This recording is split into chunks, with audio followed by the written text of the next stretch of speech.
Fantástico Circo Teatro estreou em 2011, como eu já falei antes, ele vem desde 2008 a gente tentando produzir o espetáculo, mas essa vontade minha de fazer o solo, um trabalho onde eu pudesse botar na cena algumas experiências que eu já tinha tido, tanto na noite, que eu falo na noite em boates, em cabarés, em casas noturnas em geral, em cafés. Eu trabalhei muito na época não se chamava de stand-up, né?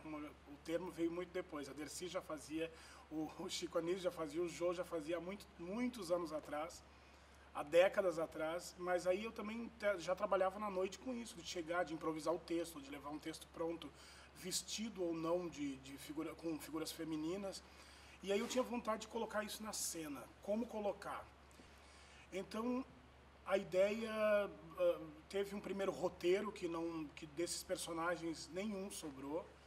Tinham ideias variadas de personagens, mas aí veio a história da minha infância. Eu comecei a escrever o início do espetáculo sem saber que espetáculo seria esse. Durante a minha infância, a coisa que mais me animava e que mais me deixava a fim de participar eram os espetáculos de teatro, as festas populares que tinha da igreja, e também o que eu mais esperava era o circo que chegava à cidade. Isso tinha muito no interior do Brasil. Então, quando capinavam aquele terreno, eu estava lá já. E aí o circo chegava, era montado o circo, eu estava lá presente o tempo todo. Até o dia que o circo ia embora, eu fazia questão de tentar assistir todas as sessões que existiam. Se eu ficava amigo de alguém do circo e conseguia entrar grátis, tudo bem. Se não, eu deixava a família louca tentando conseguir dinheiro de alguma forma, até porque a minha família era de classe média baixíssima. E aí, mas eu queria, aquilo para mim era muito importante. E aí apareceu essa ideia do circo, e aí a Patrícia, a diretora, começou a fazer essa pesquisa sobre as formas, que tipo de diálogo a gente podia ter falando de circo-teatro também, que circo-teatro é bem presente ainda no interior do Rio Grande do Sul. E então apareceram as ideias dos personagens. O palhaço apareceu na minha vida em 2006, um convite do diretor Dilmar Messias, que ele dirige o Circo Teatro Girassol, no qual eu participei em 2009, a minha primeira vez no palco giratório, com o espetáculo Hipnotizador de Jacarés, e foi aí onde eu descobri o meu primeiro palhaço, que é o Farofa. Então, a partir disso, a gente começou a pensar nos tipos que poderiam existir nessa cena, né, no Fantástico Circo Teatro. Então, apareceram 2 palhaços, uma vedete, porque essa vedete a gente faz uma homenagem à última vedete do teatro brasileiro, que considerada a última que apareceu de todos os tempos das vedetes. A última, ela mora ainda no Rio Grande do Sul, a Heloína, que ela é gaúcha. A Heloína Ferraz, ela participou das últimas montagens de revista aqui no Rio de Janeiro, né? E foi a partir daí que a gente conseguiu chegar nesse resultado, muito em cima da memória, porque os nossos últimos trabalhos a gente tem criado o texto, né, a dramaturgia é do grupo, é da diretora e dos atores, pertence somente a gente, mas tudo que a gente conseguiu colocar em cena tem a ver com memória, ou seja, memória minha, ou memória da diretora, da Patrícia, ou memória desses artistas que a gente conversou e que a gente conseguiu sugar algumas histórias e algumas experiências deles. Eu tive, posso falar a palavra sorte, que é de eu tive a sorte ou a oportunidade de participar em 3 momentos do palco giratório. O primeiro momento foi em 2009, com o Hipnotizador de Jacarés, com o Circo Teatro Girassol. Depois eu participei com a companhia Incommodity em 2011, numa mostra de repertório. Eles estavam com Dentro e Fora, e eu participava com O Gordo e o Magro Vão para o Céu, um espetáculo que participou em alguns festivais do palco giratório. E agora a oportunidade de participar com esse trabalho da Companhia Rústica, que é o grupo que eu atualmente trabalho diretamente e me sinto fazer parte dele, entendeu? Eu me sinto construindo ele. Os outros eu participei, mas todos como convidado daquele grupo. E a oportunidade de participar do palco giratório para todos os grupos, os mais antigos, até mesmo como o Circo Teatro Girassol, é de uma importância enorme, porque a gente consegue dialogar com com grupos de outros estados, de outras regiões muito distantes da nossa, porque o Brasil é uma maravilha por ter tantos lugares diferentes, climas diferentes. Tudo é muito bom, mas a coisa da distância é complicado, né? Para quem, e principalmente quem trabalha com teatro, que tudo se torna muito difícil, tudo muito caro, o custo para se levar um espetáculo da região sul até a região norte do país.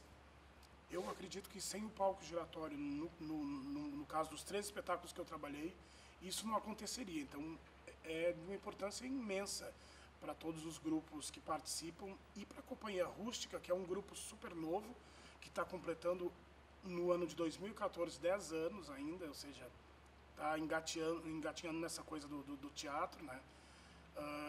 Perto de outros grupos que também já participaram do palco e grupos que têm quase 30 anos ou mais de 30 anos, né?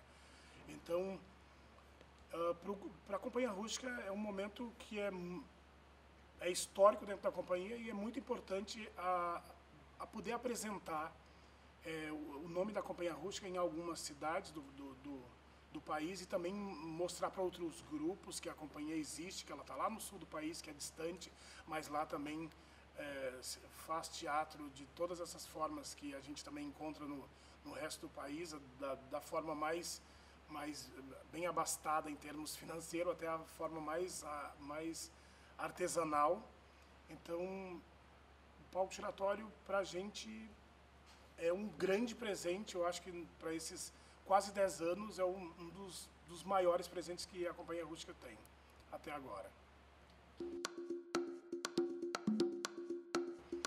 Mas tem histórias maravilhosas das outras edições, e uma que eu acho fantástica, que eu sempre falo, é a coisa da distância mesmo, de sair do sul do país, lá de Porto Alegre, e ir com um espetáculo até Boa Vista, né, lá em Roraima. Só que a gente chegou em Boa Vista já um pouco cansado, a gente estava na metade da turnê e acreditando que seria em Boa Vista, mas a gente teve uma grande surpresa, que a gente ainda viajou mais umas 8 horas para chegar no extremo norte do país, na fronteira, num lugar chamado Tepequém, onde existe a aldeia curviana, que é o nome que é dado para esse vento que circula por lá.